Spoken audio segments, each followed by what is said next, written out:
Ladies and gentlemen, this is breaking news. Do you know why my crew is not live with us right now, why they were out of contact?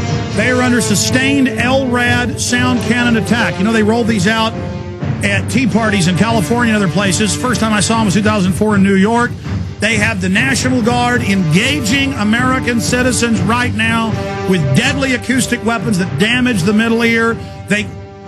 Mike just talked to them all. In fact, get Mike Nelson in here right now. And they go, we can't hear you. It's painful. It's and we're text messaging him, telling him just to call in right now. But it's blindingly loud. Get Mike in here right now. Mike heard it. This is happening right now in Pittsburgh, Pennsylvania, while the G20 in mainstream news is getting rid of the dollar, bringing in world government against everybody right now. Mike Nelson just talked to Jason Douglas, and he's like, I can't hear you. I can't hear you. We're under sound weapon attack. Mike Nelson, office manager here at Infowarriors. Tell folks what he told you. He said that they can't hear anything that I'm saying because they're under sound weapon to try to get everybody to disperse and leave the area. And what does it sound like? It was just very, very loud. I can't hear him because it's almost like make the sound. Make the sound. That's what they do. Yeah. And then I hear a voice every so often. A voice saying, "Get back, get back," to leave the area. We've got reporters in the zone right now in Pittsburgh, Pennsylvania, as the bastard bankers totally take everything over. Alex, have you heard reports from other parts in the world?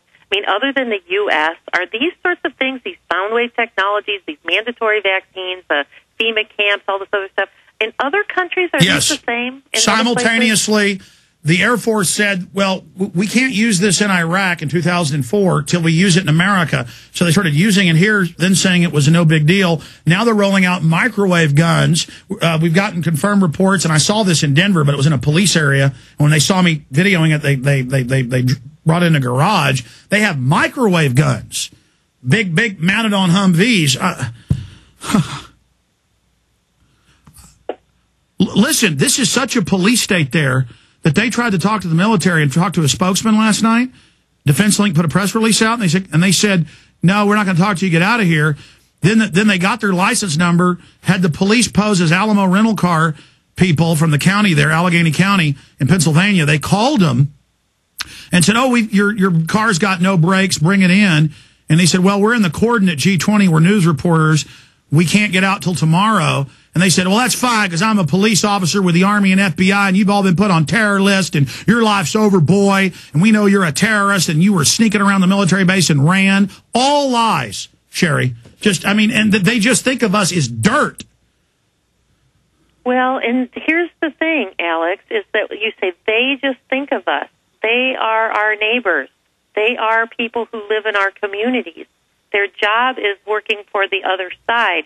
We have to get through to these people that, wait a minute, I'm your friend, I'm your neighbor, I'm an American, I vote for presidents and people just like you do. Why are you doing this? I mean, there has to be a way. We have to learn from history that, when Nazi people, when Germans started assaulting fellow Germans, I mean, all the Jews that they dragged away were all Germans, and then they hurt other Germans. I mean, we've got to let people get through to them, stand there and say, wait a minute, you're in America. Why are you doing this? And I think that passive resistance, handing out flyers and trying to, when you're standing there in the gap, if it comes to that, to remember that, to remind these people that, hey, we're on the same team. It should be us against the people that are telling you what to do, not you against me. We should be doing this differently. Why are you doing this? And I think that we have got to start using those passive resistance tools. We have to use all the mind games that they try to play on us and turn the tables around and get people to understand that we're all Americans and that who's ever giving those orders against Americans, that's the enemy, not the person standing in front of you.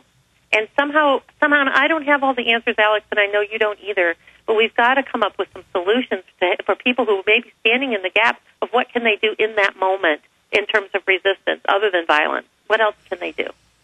Well, I want to say this. Approximately 8 minutes ago, we got on the phone with Douglas, and he said, I can hear nothing. They're using sound weapons. They're telling us to disperse. Mike Nelson heard the wah, and then troops stopping.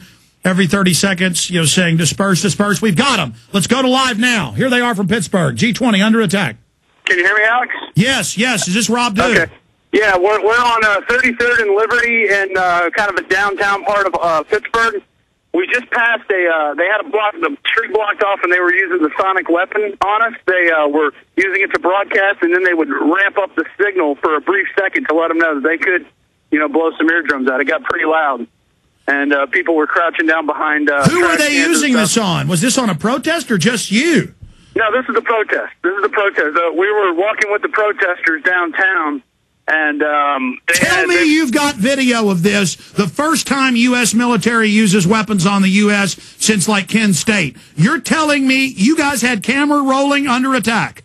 We had camera rolling while the sonic weapons were going off. Oh, my God. You got to send somebody back up to grab it, upload it to YouTube. Did we get, oh, my God. You guys are definitely getting hazard pay for this. You have definitely earned stripes in the info war that I've never even gotten. You got a medal on your chest that I haven't gotten. I'm envious. Man. It's pretty wild. It's pretty wild right now. It seems like everybody dispersed, though, when that started happening. The largest group went through an alleyway. Well, why don't you go back and film the troops with pleasure up there with their gun? Okay. Now, listen, do it if you want. Actually, they're driving right past me right now. Get them on tape. With the gun. They had two of them. They were using them to broadcast messages in Spanish and English. That's the engine right now. You can hear it passing me. And there's a guy sitting on top. And they would broadcast a message from the chief of police that we were in an unlawful march. And they said they'll arrest anybody. It doesn't matter if you're press or not. If you didn't disperse. And then they started launching the weapon. So people don't have a permitted march, violating the First Amendment. You don't need to have a permit. What was the march doing when you were attacked? And was it National Guard or police? It was police. Everybody has police on their chest. I haven't seen. I do see. They're wearing dark outfits, you know, the Darth Vader looking outfits, and then they have the camo. But the news is reporting, and you guys say you talked to National Guard this morning. You were saying they're together, and the yes. National Guard are in like a police uniform. National Guard was not armed at all in terms of with billy clubs or anything, but they were working with police to cordon off areas, and they had Humvees. Right now, I'm looking at a line of police stretched on there in full riot gear, too.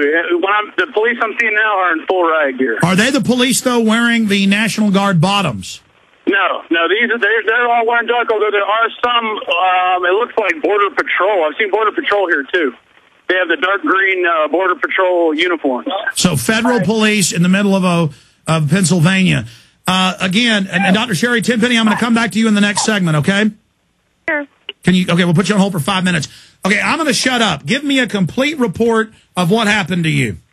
Okay, we were walking down Liberty Street, and right as we were getting to 34th, they had the street blocked off, and they were talking to us through the little sound cannon things, and then they would press them, you know, just to do a beep. It would be like beep, beep, beep, beep, beep, but it would get really loud for a split second, then they would turn it down, and then bring it back up again, and then turn it down, just to let you know that they could do that. You know, it was definitely a show of force, and there's probably, I'm looking at about 300 military right now.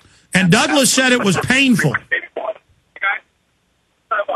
Was it painful? It got loud. It didn't get loud to where it was painful, but it got loud. And you know they could turn it up louder. They were throwing it up at us just to let us know, and people started crouching down behind cars and mailboxes because they thought they were going to do the real thing on us. Like I think they did do the real thing on you, buddy, because that's what Douglas said, but Do always is a cheerful person. Well, whatever. The point is, Rob, specifically, what were they broadcasting in English? And I have that on tape. And basically what they were saying is that we're in an unlawful assembly, and the chief police ordered us to disperse. And if we don't disperse, you'll be arrested. And they may use non-lethal means. Non-lethal means where you could be. Yeah, could be. Infowars.com. Could be injured. You know, non-lethal means. So they said. All right, let me. Is Burmis or is Burmis? Burmis is right next to me. You want to talk to him? Let me talk to him. Okay. Internet. Alex, you're on there. Hey, Alex, how you doing, buddy? Hey, I want to be clear about this. They were shooting you guys with this. Douglas was saying it was hurting. What was this like? The decibel level was very, very high. One moment I was covering the front of the protest.